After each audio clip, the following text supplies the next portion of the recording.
in associations, in an activity of organization and promotion, organization of interpreters and translators in a professional way, like in unions, professional unions, and promotion when they just promote translation like we're doing in الجمعية المغربية لدراسات الترجمة. It's not concerned with translators or with interpreters. It's concerned with promoting translation studies. I added this. It was not part of my book, but I added financial dimension. And all of these circles with different colors. When we talk about translation, we're talking about something that is green. If you can remember that, it will make your thinking even easier.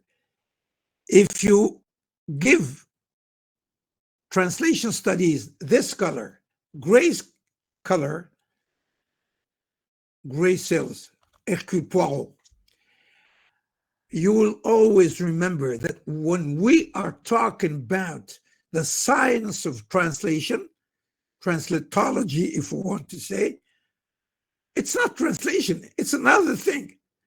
We don't translate. We study translations. We analyze, we criticize, we give history, we give data, etc. It's absolutely, there are interactions between the green and the gray circles. Certainly, studies are influenced, but the basis of studies is practice. But practice could benefit from studies. The same thing happens between the blue circle. People go to study translation or become translators or interpreters. They are blue, Zorg. That's why it's blue. If you keep remembering that when we are in an institution training us to become translators, professional, or in a faculty training us to study and analyze translation, and at the same time do some translation, we are in the blue circle. We're not really in the gray circle, because there are results between professors and students. There are exams, there are diplomas. Here we have only articles, papers, books, sites, journals. Here we have diplomas, we have PhDs, we have MAs, we have sometimes in some countries bachelor degrees. So there are differences. When we're in the blue circle, we're not in the gray circle. There are interactions between the two. Just like between the blue and the green, there are interactions. But these are different activities. We should keep this in mind. This question of the 70s about, is translation an art, a science, or skill? Tout ça, c'est dépassé. Now we are in the era of artificial intelligence. That's why I included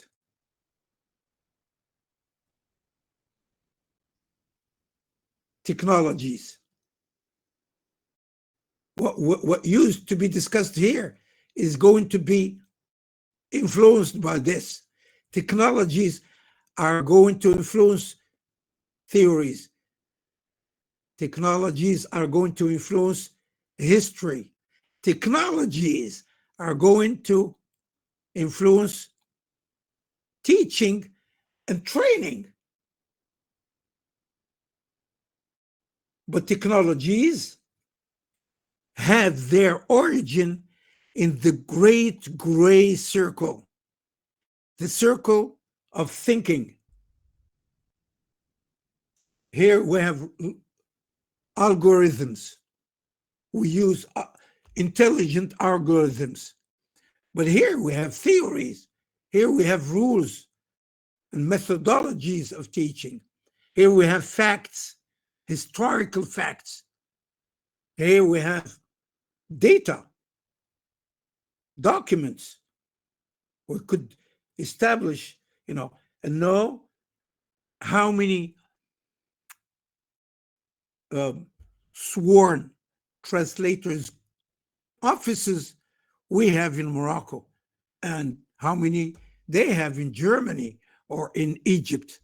Here we have documentation. But most important thing with which I will end up my talk is that when we are in translation studies, we are in the gray. Les petites cellules grises de Hercule Poirot. When we are in the practice of translation, we're in a green circle, in many, many green circles, international organizations, international conferences, mass media and internet, agencies and offices, freelancers, community service, publishing houses. There are people who are in publishing houses. Here it is. In publishing houses, I know people, I have even friends who are teaching translation in universities, and they have been for at least 20, 25 years publishing books, contracting with editing houses in Dubai, in Abu Dhabi, in Beirut, here in Casablanca. They don't do anything else except they were teaching translation. أحدهم من بين أصدقائي وكان يدرس ترجمة في تطوان في المدرسة العليا للأساتذة، ثم بعد ذلك انتقل إلى طنجة. He declared when we met sometime in October, I think, 2012, he said that up to now I've translated 30 books. I know that, for example, Abdellah bin Abdellah, who is a philosophy professor and a Moroccan thinker, very known for the books, even books about translation. But I discovered that he translated either 30 or more than 30 books. We have many, many translators. There is a study about Moroccan translators. We could talk about that sometime. And we have also people who published books about translation here in Morocco. When I published my book back in 2012, we had about 40, including my book, أوضاع ترجمتي في المغرب في سبيل إقرار الخطة الوطنية للترجمة. There were 40 books. There were about 5 books. Now I know that we have 7 books in English published in Morocco about translation. That is in the gray circle. The subject of these books is translation from the philosophical perspective, from linguistic perspectives, etc., etc. We have Mohammed Didawi, who is the chief of the Arabic translation service in Vienna and then in Geneva. He has a record of, up to now, 12 books in Arabic about translation. Some of them, he is an expert of what was left to us by الجاحظ. كاد أن يتقمص شخصية الجاحظ وهو يكتب بأسلوب يشبه إلى حد كبير أسلوب الجاحظ. محمد ديداوي is someone who enriched the Arabic library with 12 books. The best was an Egyptian, Muhammad Inani, who published 4 books about translation. But you yourself, you may study so many things, like you may study إسهام المفكرين المغاربة في دراسات ترجمة. You may continue the documentation work I started by studying what happened since 2012 up to 2027 or 30. That's a PhD thesis, etc., etc. I think I've talked enough about translation studies.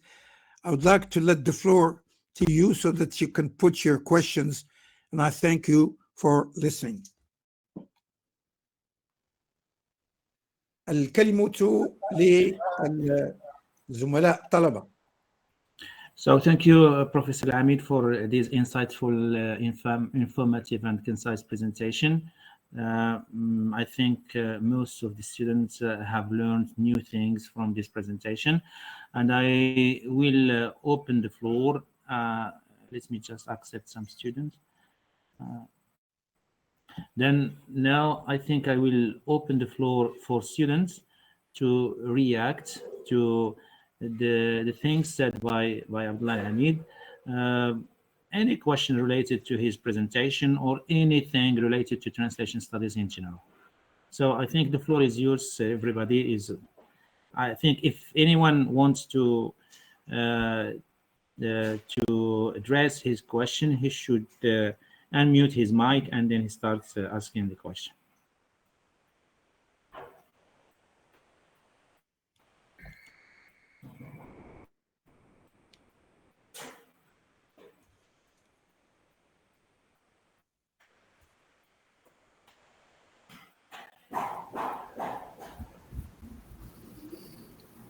Yes?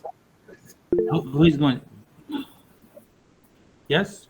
So anyone wants to address his or her question, he should just unmute the mic and then go for the question directly.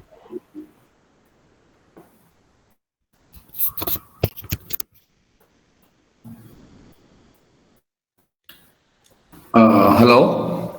Yes. Hello. Assalamu alaikum. So hello everybody in the audience. I'm very pleased to participate in this presentation. So this generous insights from our great professor Abdellah Hamid. So just one remark. So about our future lectures, يبدو أنه هناك بعض إغفال لإسهام المساهمة العربية في مجال الترجمة وبالخصوص المساهمة المغربية، ونقول للطلبة أننا لم نغفل هذا الموضوع، بل أن هذه الإسهامات العربية أو المغربية بالذات منها بحال الدكتور جدير والشرقاوي عبد الكبير وغيرهم. سنتطرق إلى هذه المواضيع في حلقات يعني ضمن هذه السلسلة من المحاضرات، وستكون يعني هذا إغناء للمساهمة المغربية في مجال الترجمة. وأعلم أن الأستاذ عبد الله العميد يؤكد دائما على الاهتمام بالمساهمة المغربية والعربية في مجال الترجمة. هذه كانت فقط ملاحظة في هذا السياق، في سياق المحاضرات، ونؤكد للحضور الكريم أن ستكون لنا لقاءات في المستقبل إن شاء الله لنتطرق إلى مثل هذه المواضيع وسنركز على المساهمة المغربية. وشكرا. أعتقد Thank you, Sheikh Qasmi, for this. I think it is just an addition. I don't think if it's not a question, it's just an addition. Yeah, just an addition.